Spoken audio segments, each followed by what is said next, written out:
Doctor Alexander और subject होता है इन्वेंशन। अलेक्जेंडर को इन्वेंशन में खासी दिलचस्पी होती है। अलेक्जेंडर की एक मंगेतर एमा है जिससे वह बहुत प्यार करते हैं। एक शाम को जब वह एमा से मिलने जाते हैं तो वहां पर एक चोर आ जाता है और वह एमा को गोली मार देता है, जिस वजह से उसकी मौत हो जाती है और इससे अलेक्जेंडर पूरी तरह से टूट जाता है। वह इस सदमे को बर्दाश्त नहीं पाता, जिसके बाद अलेक्जेंडर डिसाइड करता है कि वह एक टाइम मशीन बनाएगा और उस टाइम मशीन से भूतकाल में जाकर एमा को बचाएगा। और इसके लिए वह काफी मेहनत करता है, अपना पूरा टाइम अपनी रिसर्च को देता है और 4 साल के बाद वह टाइम मशीन बना लेता है। और यह सन 1903 होता है। अलेक्जेंडर उस टाइम मशीन में बैठता है और भूतकाल में ट्रेवल करना शुरू करता है और वह सन 1899 में पहुंच जाता है जब एमा का मर्डर हुआ था। और वहां पर उसे एमा मिलती है। एमा को देखकर वह बहुत खुश होता है और वो वहां से कहीं और चले जाते हैं, लेकिन वहां पर भी एमा का एक्सीडेंट होता है और उसकी मौत हो जाती है। अलेक्जेंडर समझ जाते हैं कि मैं भूतकाल को चेंज नहीं कर सकता, लेकिन अलेक्जेंडर यह सोचता है भविष्य के लोगों ने इन सवालों का जवाब ढूंढ लिया होगा और अब वह यह डिसाइड करता है कि वह भविष्य में जाएगा, फिर भूतकाल में जाकर उसको बचा लेगा। और इसके बाद वह अपनी मशीन में बैठता है और फ्यूचर में ट्रेवल करते हुए पहुंच जाता है सन 2030 में। और 2030 में और वो न्यूयॉर्क के पब्लिक लाइब्रेरी में जाता है ताकि ये सब जान सके कि साइंस ने कितनी तरक्की की। जब वह लाइब्रेरी में जाता है तो वहां पर उन्हें कंप्यूटराइज होलोग्राफिक इमेज दिखती है जिसका नाम होता है बॉक्स 114। और वह उससे बात करता है कि टाइम मशीन के बारे में तुम क्या जानते हो। बॉक्स 114 उन्हें बताता है कि टाइम ट्रेवल का आविष्कार आज तक इस धरती पर नहीं हुआ। यह सुनने के बाद अलेक्जेंडर निराश होता है क्योंकि उसे अपना आंसर यहां नहीं मिला। फिर वो और आगे जाना कि सोचता है भविष्य में किसी ने टाइम ट्रेवल का आविष्कार किया हो और मेरे सवालों का जवाब उनके पास हो। वह अपनी मशीन में बैठता है और अलेक्जेंडर पहुंच जाता है सन 2037 में। इस वक्त साइंस ने बहुत तरक्की कर ली आती है। इंसान चांद पर घर बनाने में कामयाब हो चुका है, लेकिन उन्हीं लोगों की वजह से चांद में अब दरार पड़ चुकी है। चांद खराब हो रहा है, चांद पृथ्वी के बहुत नजदीक आ चुका है और जिसके कारण पृथ्वी पर तूफान भूकंप आते हैं और पृथ्वी इंसान के रहने लायक नहीं रही। अलेक्जेंडर अपनी मशीन से उतरकर यह सब देख रहा होता है, तभी धरती फटना शुरू जाती है और इसके बाद अलेक्जेंडर अपनी मशीन की तरफ भागकर बैठ जाता है और मशीन को स्टार्ट कर देता है। लेकिन धरती फटने की वजह से उनकी मशीन हिलती है, जिसके कारण उसके सिर में चोट लग जाती है और वह बेहोश हो जाता है। लेकिन तब तक मशीन चालू हो चुकी होती है और वह भविष्य में यात्रा करने लगती है। वह भविष्य में बहुत आगे निकल जाती है और यात्रा के दौरान उन्हें कुछ पलों के लिए होश आता है, तो वह अपनी टाइम मशीन को रोक देता है और वह लाखों साल आगे पहुंच जाते हैं जहां पर पूरी धरती पर हरियाली होती है। इस समय में टेक्नोलॉजी नहीं है, इंसान बहुत कम बचे होते हैं जो कि आदिवासियों की तरह रहते हैं। जब अलेक्जेंडर की टाइम मशीन रुकती है तो वह बेहोशी की हालत में होता है। जब उन्हें होश आता है तो किसी के घर में होता है। वहां पर एक बच्चा आता है, अलेक्जेंडर उससे बात करने की कोशिश करता है लेकिन वो बाहर चला जाता है। अलेक्जेंडर भी उसके पीछे बाहर जाता है। वो वहां पर एक खूबसूरत बस्ती को देखता है जो पहाड़ की चट्टान पर बनाई होती है। इस समय में लोग चट्टान को काटकर उसके अंदर घर बनाते हैं और यहां पर रहने वाले लोगों को एलॉय कहते हैं। और ये जो जगह है, आज से लाखों साल पहले ये न्यूयॉर्क का शहर था जो इस समय में पूरी तरह बदल गया है। इसके बाद अलेक्जेंडर को देखकर लोग उसके चारों तरफ जमा हो जाते हैं और इंग्लिश नहीं बोलते। और जब वह देखते हैं कि अलेक्जेंडर उनकी भाषा नहीं जानता तो उन्हें यह लगता है कि यह इंसान उनके लिए खतरा हो सकता है। तब तक वहां पर मारा आ जाती है। मारा वही लड़की होती जो अलेक्जेंडर को बचाकर यहां तक लाई है और मारा को इंग्लिश भी आती है। इस समय में बहुत कम लोग ही इंग्लिश बोलना जानते हैं। फिर मारा अलेक्जेंडर से उसके बारे में पूछती तो अलेक्जेंडर सब कुछ बता देता है, लेकिन मारा ये सारी बातें अपने लोगों को नहीं बताती क्योंकि वह जानती है कि ये लोग विश्वास नहीं करेंगे और ये उसे मार देंगे। उसके बाद रात का सीन दिखाया जाता है। रात को अलेक्जेंडर सो जाता है और नीचे मारा उसका भाई सो जाते हैं। रात को अलेक्जेंडर को एक सपना आता है कि जंगल में उसे कोई बुला रहा है और कोई सफेद चेहरे वाला आदमी उसके सामने आता है। उसके बाद एक गुफा के सामने जाता है जिसमें बहुत बड़े बड़े दांत वाला दरवाजा होता है।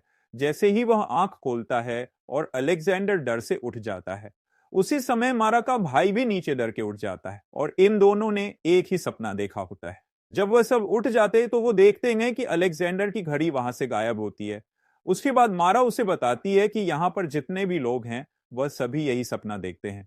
इसके बाद सब सो जाते हैं और अगले दिन वो उस जगह पर पहुंच जाते हैं जहां पर अलेक्जेंडर की टाइम मशीन होती है। अब अलेक्जेंडर ये डिसाइड करता है कि वह भूतकाल में वापस चला जाएगा। जब वह वापस जा रहा होता है तब मौरा उससे बोलती है कि तुम मेरे छोटे भाई को भी अपने साथ ले जाओ। तभी नगाड़े बजना शुरू हो जाते हैं। यह खतरे का संकेत होता है। यह सुनते ही मारा अपनी बस्ती की तरफ भागती है और अलेक्जेंडर भी उसके पीछे भागता है। जब बस्ती में पहुंचता है तो वहां वह देखता है कि सफेद रंग का अजीब सा प्राणी होता है।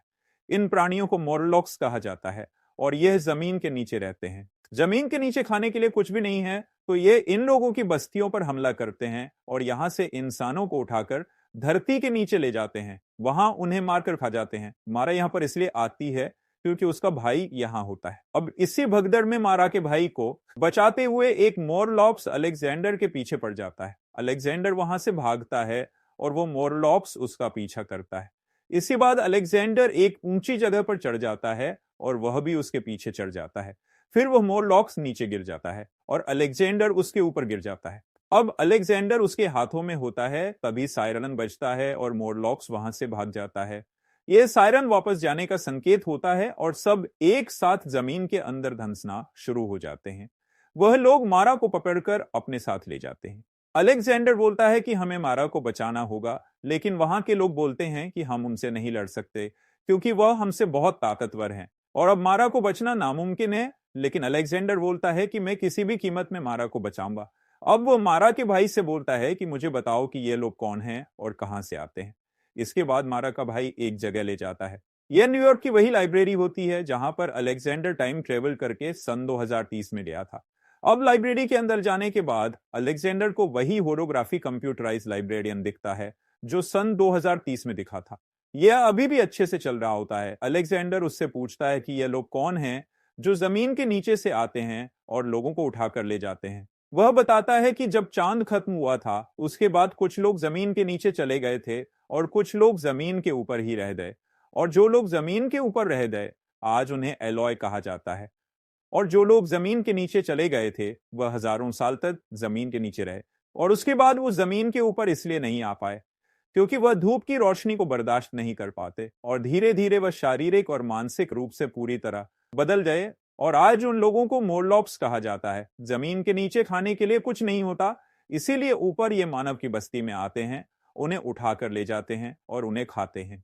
उसके बाद कंप्यूटराइज लाइब्रेरियन उसे मोरलॉक्स तक पहुंचने का रास्ता बताता है और जब वह जंगल के रास्ते वहां तक पहुंचता तो वहां पर वही दांतों वाली गुफा होती है जो उसे सपने में देखी होती है। फिर वह गुफा के अंदर चला जाता है। अंदर जाने के बाद देखते हैं कि वहां पर कई सारे लोगों की हड्डियां पड़ी होती हैं और जमीन के अंदर बहुत सारी सुरंगें हैं जो एक दूसरे से कनेक्ट हैं और यहाँ पर बहुत बड़ी बड़ी मशीनें भी चल रही हैं। यहाँ एग्जॉस्ट फैन होते हैं जिसके जरिए जमीन के नीचे हवा लेकर आते हैं।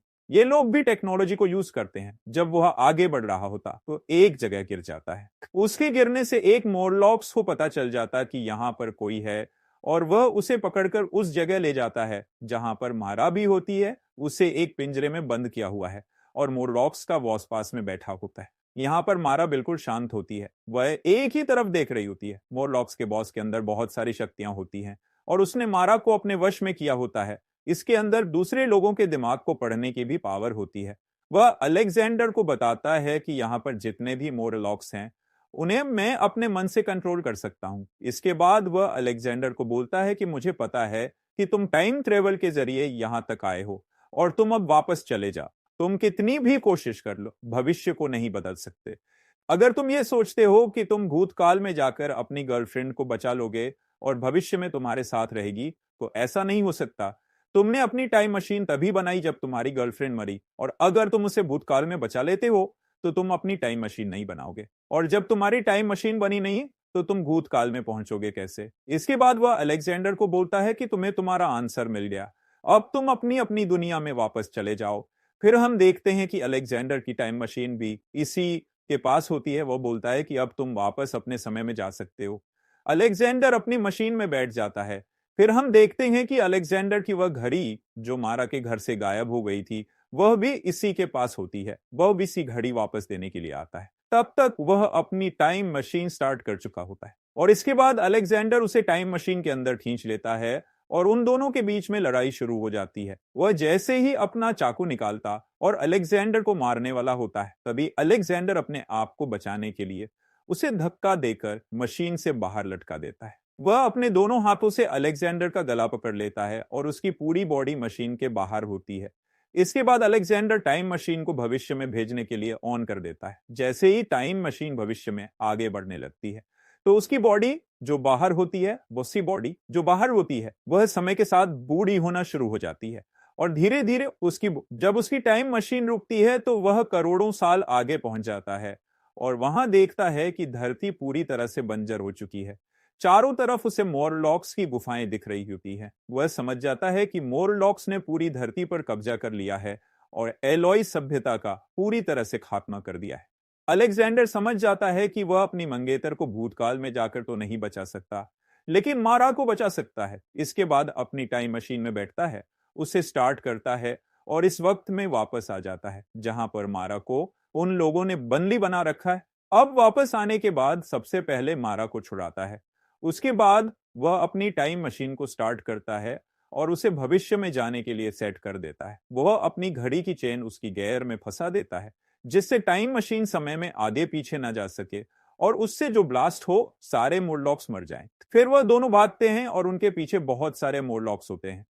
तभी उसकी टाइम मशीन में जोरदार ब्लास्ट होता है। ये सारी सुरंगें एक दूसरे से कनेक्ट हैं, तो उस ब्लास्ट से एक लेयर बनती है और उस लेयर के आगे जितने भी मोरलॉक्स आते हैं सबके सब मर जाते हैं। और जैसे ही लेजर मारा और अलेक्जेंडर तक पहुंचने वाली होती है, वह दोनों उस गुफा से बाहर निकल जाते हैं। अब अलेक्जेंडर डिसाइड करता है कि वह मारा के साथ इसी युग में रहेगा और जो लाइब्रेरी में बॉक्स 114 नाम का रोबोट होता है, वह वहां पर उस युग के बच्चों को पढ़ाने का काम उसे रोबोट को देता है।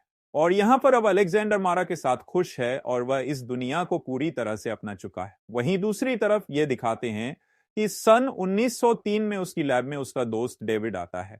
यहां से अलेक्जेंडर को गए हुए सिर्फ एक ही हफ्ता हुआ है। डेविड अलेक्जेंडर की मेड से बोलता है कि मैं अलेक्जेंडर के लिए बहुत खुश हूं, क्योंकि फाइनली उसे वह जगह मिल गई जहां पर वो खुश रह सकता है।